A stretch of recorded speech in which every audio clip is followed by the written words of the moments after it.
किसी जमाने में बॉलीवुड बहुत ही बेहतरीन फिल्में बनाने के लिए जाना जाता। आज भी बहुत सारी फिल्में अच्छी बनती है, लेकिन पिछले 10 सालों में बॉलीवुड का जो स्तर है वो लगातार गिरते ही चला जा रहा है। मतलब एक साल में अगर 100 फिल्में बनती हैं तो उसमें गिनकर 7-8 ही फिल्में ऐसी होती हैं जो देखने लायक होती हैं, समझने लायक होती हैं और जिसकी स्टोरी बहुत ही ज्यादा अच्छी होती है। बाकी जितनी भी फिल्में होती हैं वो समझ लीजिए कि कचरे की तरह होती है। अब बॉलीवुड कम और कॉपीवुड ज्यादा लगता है, यानी कि जहां से मिला वहां से कॉपी कर फिल्मों को बना दो। अंडरवर्ल्ड पर किसी ने फिल्म बनाई तो सारे निर्माता निर्देशक अंडरवर्ल्ड की थीम को लेकर ही फिल्में बनाने लगते हैं। अगर किसी की बायोपिक बना दी तो भैया एक बायोपिक का चलन ही हो जाता है, सारे के सारे लोग बायोपिक फिल्में ही बनाना शुरू कर देते हैं। अगर किसी ने ऐतिहासिक फिल्में बनाई तो उसके बाद सब के सब ऐतिहासिक फिल्में ही बनाना शुरू हो जाते हैं। वो अलग बात है कि ऐतिहासिक फिल्मों में तथ्यों के साथ इतनी छेड़छाड़ की जाती है जो दर्शकों को पसंद ही नहीं आती है, क्योंकि इसमें खासकर हिंदुइज्म के ऊपर ज्यादा ही टारगेट किया जाता है। आपने पिछले 8-10 सालों में ऐसी बहुत सारी फिल्में देखी होगी जो साउथ इंडस्ट्री से सीधे सीधे कॉपी कर ली गई, यानी कि उस फिल्म को कॉपी नहीं करते बल्कि उसके एक एक सीन को कॉपी कर लेते हैं, एक एक डायलॉग को कॉपी कर लेते हैं। और उसके बाद जब साउथ सिनेमा से जी नहीं बढ़ता तो हमारी जो बॉलीवुड है वो पहुंच जाती है साउथ कोरियन मूवीज में, जापानीज मूवीज में, चाइनीज मूवीज में, वहां से कॉपी कर लेकर आती है कॉन्सेप्ट और फिल्में बना देती है। यानी कि बना बनाया हुआ खाना खाने की आदत हो गई है। बॉलीवुड अगर कोई गाना और एल्बम भी बनाता है तो उसमें भी कॉपी कर लेता है। बॉलीवुड पर दरअसल एक स्टैंप लग चुका है कि उसमें जो ओरिजिनल क्रिएटिविटी थी वो अब खत्म हो चुकी है।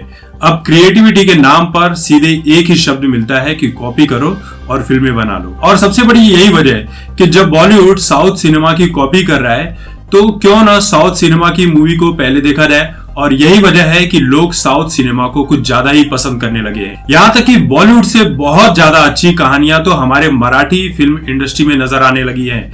मराठी फिल्म इंडस्ट्री ने पिछले 10 सालों में एक से बढ़कर एक फिल्में दी। उसमें से कई ऐसी फिल्में तो ऐसी भी थी जो सीधे सीधे ऑस्कर में भी भेजी गई। जबकि एक समय ऐसा था जब साउथ सिनेमा और मराठी इंडस्ट्री उस तरह की फिल्में नहीं दिया करती थी।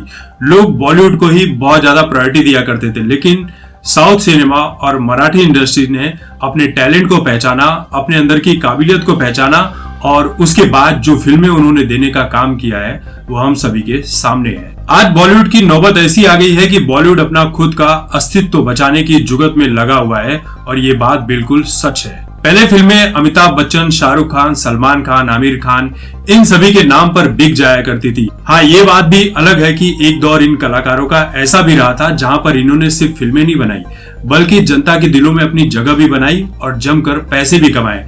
लेकिन अब दौर बदल चुका है। अब आज की ऑडियंस को फिल्में चाहिए कुछ लीक से हटकर, वही घिसी पिटी स्टोरी नहीं चाहिए, बहुत बड़ा कलाकार भी नहीं चाहिए, लेकिन कलाकार वो पसंद कर रहे हैं जो जमीनी स्तर से जुड़े हैं, जो बाहरी कलाकार हैं, उन लोगों को लोग ज्यादा ही पसंद कर रहे हैं। ऐसी कई फिल्में देखी है जो लो बजट की फिल्में होती है, लेकिन उन फिल्मों में जैसे पंकज त्रिपाठी, आयुष्मान खुराना, राजकुमार राव, नवाजुद्दीन सिद्दीकी, इरफान खान साहब, इस तरह के कलाकार जो फिल्मों में रहते हैं उस फिल्मों को लोग देखना पसंद भी करते हैं।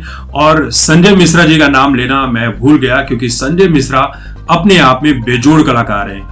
वो अपने दम पर कई फिल्मों को हिट कराने में सफल रहे हैं। और ऐसे बहुत सारे कलाकार हैं जिन्हें हम नाम से नहीं जानते, लेकिन उनके काम से, उनके चेहरे से जानते हैं कि ये कलाकार इस फिल्म में है तो ये फिल्म सुपर हिट होगी। जैसे विजय राज हो गए, रघुवीर यादव हो गए। और बॉलीवुड इंडस्ट्री में हो क्या रहा है, अच्छे कलाकारों को मौके देने की जगह पर हर बार हर फिल्म में घिसे पिटे हुए कलाकारों को लेकर लाने का काम किया जा रहा है। वही नेपो किड्स लाए जा रहे हैं, अर्जुन कपूर, जानवी कपूर, सोनम कपूर, मतलब जिन्हें डायलॉग भी ठीक से ढंग से बोलना नहीं आता, उनके पास एडवांस में 5-6 फिल्में ऑलरेडी पड़ी हुई है। तो ऑडियंस इन्हें देखने क्यों जाए।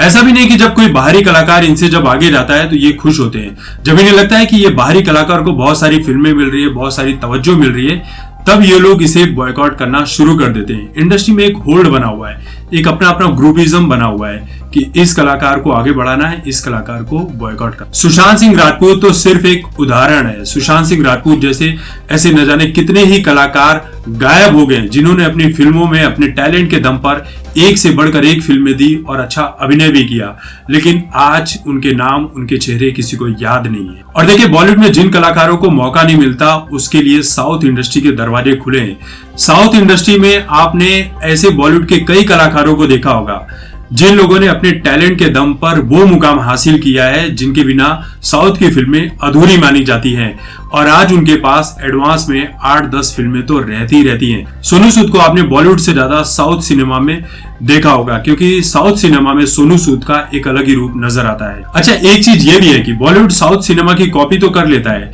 लेकिन साउथ सिनेमा में जो कल्चर दिखाया जाता है, जो सभ्यता और संस्कृति दिखाई जाती है, जो हिंदुइज्म का गुणगान किया जाता है, वो सारी चीजें बॉलीवुड कॉपी नहीं करता है, बल्कि उसकी जगह पर ऐसी चीजें लेकर आता है जो दर्शकों को पसंद नहीं आती, जिसमें विवाद होता है, जो हिंदुइज्म के खिलाफ होती है।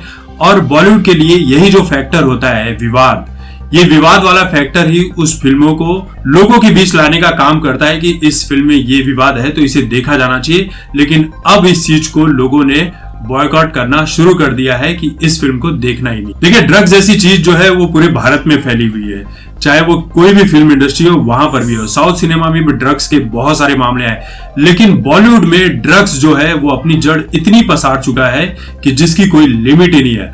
हर रोज कोई ना कोई कलाकार ड्रग्स वाले मामले में पकड़ा ही जा रहा है। अगर उसके पास फिल्में नहीं है तो वो ड्रग्स का कारोबार करने लग रहा है, ड्रग्स जैसे मामलों में लिप्त पाया जा रहा है। अभी कुछ दिन पहले एजाज खान को हमने देख ही लिया कि वो उसके ऊपर इल्जाम लगाया कि वो बॉलीवुड में ड्रग्स फैलाने का काम करता है, जबकि उसके पास कोई भी फिल्में नहीं है, फ्लॉप एक्टर है। वो सिर्फ अगर मीडिया में बने रहता है तो लोगों को गालियां देकर, कंट्रोवर्सी में रहकर। देखिए, आज बॉलीवुड लॉकडाउन के बाद अपनी फिल्में रिलीज करने से डर रहा है, लेकिन वहीं पर साउथ सिनेमा जो है वो एक के बाद एक कई फिल्में रिलीज करते हुए चला जा रहा है। मास्टर को हमने देखा जिसमें विजय ने काम किया है, वो उस फिल्म ने 200 करोड़ का आंकड़ा पार किया। सूर्या की एक फिल्म आई थी सोरराय पोट्रू, वो फिल्म 200 करोड़ की कमाई भी करती है और उसके बाद एकेडमी अवार्ड्स और ऑस्कर अवार्ड में भी जाने का काम करती है।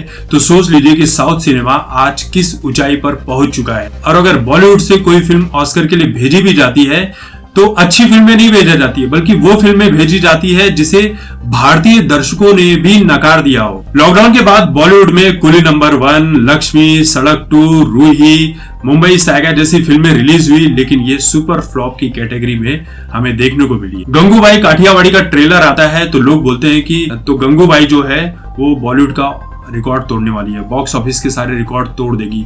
अभी ये तो वक्त बताएगा कि आलिया भट्ट की ये जो फिल्म है गंगूबाई काठियावाड़ी, ये रिकॉर्ड तोड़ती है या खुद ही टूट कर रह जाती है। लेकिन इसके बाद कंगना रनावत की थलाईवी आई। थलाईवी का ट्रेलर देखने के बाद मजा लो कि किसी भी बॉलीवुड के बड़े कलाकार, निर्माता, निर्देशक, बड़े छोड़ दीजिए छोटे कलाकारों ने भी कंगना रनावत को शाबाशी नहीं दी, कांग्रेचुलेशन नहीं बोला, बधाइयां नहीं दी। अगर बॉलीवुड से किसी ने कंगना रनावत की तारीफ की थी तो वो थे निर्माता और निर्देशक जिन्होंने स्कैम 1992 बनाई थी, हंसल मेहता और जूही चावला ने। इन्हीं लोगों ने सिर्फ कंगना रनावत को बधाई दी कि आपने ट्रेलर में इतना अच्छा काम किया, आपका जो ट्रेलर आया वो देखकर इतना अच्छा लग रहा है, तो फिल्म वाकई में बेजोड़ होगी। सोचिए, बॉलीवुड से कंगना रनावत को कोई भी बधाइयां नहीं देता है कि उन्होंने थलाईवी में इतना अच्छा काम किया है, उस फिल्म का इतना इंतजार किया जा रहा है। लेकिन कल हमने देखा कि पूजा बेदी की जो बेटी है अलाया फर्नीचर वाला, जब वो अपना फिल्म फेयर का अवार्ड अपने इंस्टाग्राम अकाउंट पर शेयर करती है तो बॉलीवुड का ऐसा कोई भी कलाकार नहीं होगा जो कमेंट सेक्शन में जाकर अलाया को बधाइयां देते हुए नहीं दिखाई पड़ा होगा। और यही है बॉलीवुड की जो चापलूसी हमें नजर आती है। देखिए, अब कोरोना का बहाना दिखाकर सत्यमेव जयते, चेहरे, सूर्यवंशी, इन फिल्मों की रिलीज डेट टाली जा चुकी है। यानी ये कब रिलीज होगी अभी इसकी डेट फाइनल नहीं हुई है। सूर्यवंशी को हालांकि बोल रहे हैं कि 30 अप्रैल को रिलीज किया जाएगा, लेकिन उसकी डेट बढ़ाई जा सकती है, जो कि पिछले साल ही रिलीज होने वाली थी।